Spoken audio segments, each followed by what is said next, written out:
오늘 아침을 여는 말씀은 시편 103편 1절 말씀입니다. 내 영혼아 여호와를 송축하라. 내 속에 있는 것들아 다 그의 거룩한 이름을 송축하라. 아멘.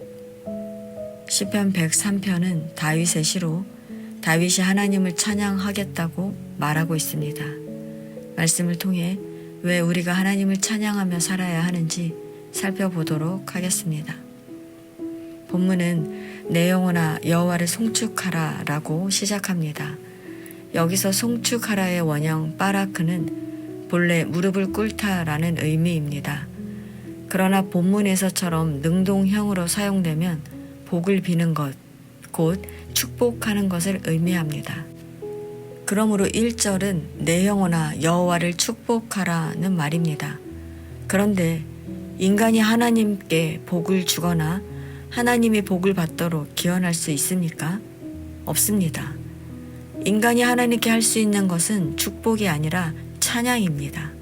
그래서 송축하라는 단어가 하나님에 대해 사용될 때는 찬송하다라는 의미가 되는 것입니다. 그리고 내 영혼아에 해당하는 나피시는 영혼, 생기, 마음, 생명이라는 의미를 내포합니다. 또한 내 속에 있는 것들은 중심, 내장, 가운데, 마음, 정신 등의 의미를 함축하고 있습니다. 그러므로 송축하라라는 말은 결국 다윗이 마음과 뜻과 정성을 다해 여호와를 찬양하자고 자기 스스로에게 말하는 것입니다. 그것도 본문에 7번이나 반복하며 찬양하자고 강조하며 찬양할 것을 말하는 것입니다. 그렇다면 다윗은 왜 하나님께 찬양하라는 것일까요? 첫 번째는 하나님께서 자신에게 베푸신 은혜 때문입니다. 3절을 보면 다윗은 먼저 죄사함의 은혜를 말합니다. 시편 51편에 보면 다윗이 밧세바를 범한 후 회개의 기도를 할 때 3절에 내 모든 죄악과 같은 단어를 사용하고 있습니다. 즉 다윗이 그렇게 큰 죄를 범했지만 회개한 후에 죄사함의 은혜를 체험했다는 것입니다. 그리고 모든 병에서 고침을 받았다는 것도 육체적인 질병을 넘어 죄로 인한 심판으로서의 질병까지 포함합니다. 그래서 4절에서 다윗은 내 생명을 파멸해서 속량하시고 라며 하나님께서 질병뿐 아니라 인간을 죽음의 구덩이로 몰아넣는 모든 것으로부터 온전케 회복하신다고 말하는 것입니다. 어디 이뿐입니까?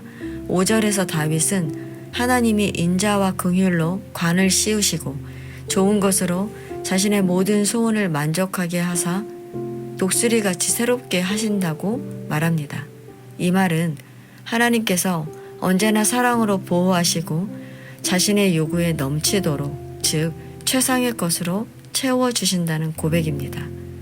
그래서 다윗은 독수리가 해를 거듭해도 털갈이를 하며 위풍당당하게 창공을 날듯 자신이 하나님의 은혜로 날이 갈수록 강해지고 새로워진다고 하나님의 은혜를 고백하는 것입니다. 그러므로 마땅히 하나님께 찬양해야 한다는 것입니다. 두 번째로 하나님을 찬양해야 하는 이유는 이스라엘에게 행하신 인자와 긍휼 때문입니다. 먼저 다윗은 하나님께서 애굽의 압제 속에서 고통당하는 이스라엘을 구원하셨다고 말합니다. 이 말은 이스라엘이 의로워서가 아니라 그들이 하나님의 뜻을 알면서도 거듭 반역하는 죄인이었지만 하나님께서 그들의 죄를 따라 갚지 않으시고 인자와 긍휼로 용서하셨기 때문에 찬양하라는 것입니다.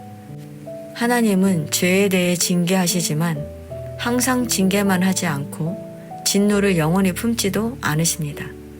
하나님은 하나님을 경외하는 자가 아무리 죄를 지었다고 해도 회개하면 그 죄를 멀리 옮기시고 용서하시는 인자하심을 베푸셨습니다. 또한 하나님은 이스라엘이 풀과 같은 연약한 인생임을 아시고 아버지가 자식을 불쌍히 여기는 것처럼 불쌍히 여기셨습니다. 하나님은 우리가 잠시 피었다가 쓰러지는 풀과 꽃처럼 허무하고 짧은 인생임을 아시고 불쌍히 여기셨습니다.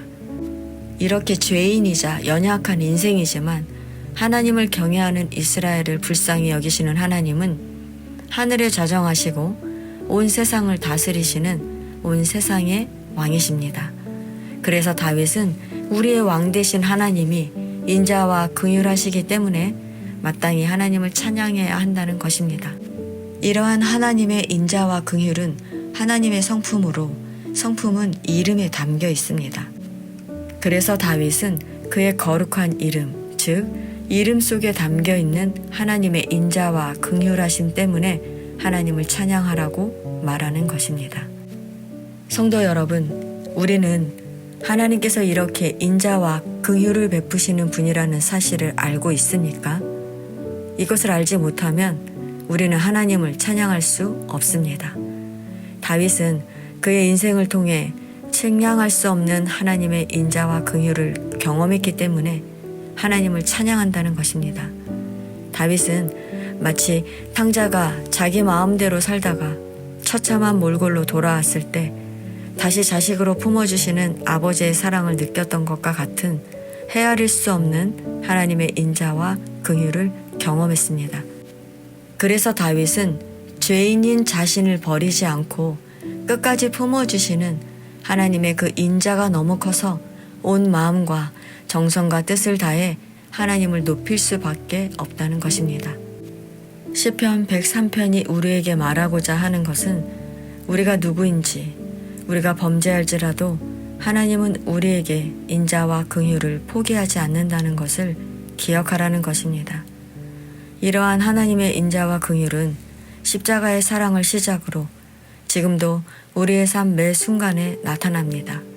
우리가 그것을 안다면 우리의 삶이 내 뜻대로 안 되어도 심지어 어려운 일이 닥쳐와도 하나님께서 은혜를 베풀어 주실 것을 믿고 고난 중에도 멈추지 않고 찬양할 수 있는 것입니다. 그렇게 우리가 인자하시고 긍휼하신 하나님을 기억한다면 우리는 아무리 힘들어도 세상을 따라 살지 않고 보이지 않아도 하나님의 통치 아래서 하나님의 사랑을 경험하며 찬양하며 살게 되는 것입니다. 그렇게 언제나 우리에게 인자와 긍휼을 베푸시는 하나님을 찬양하며 사는 저와 여러분 되시기를 축원합니다.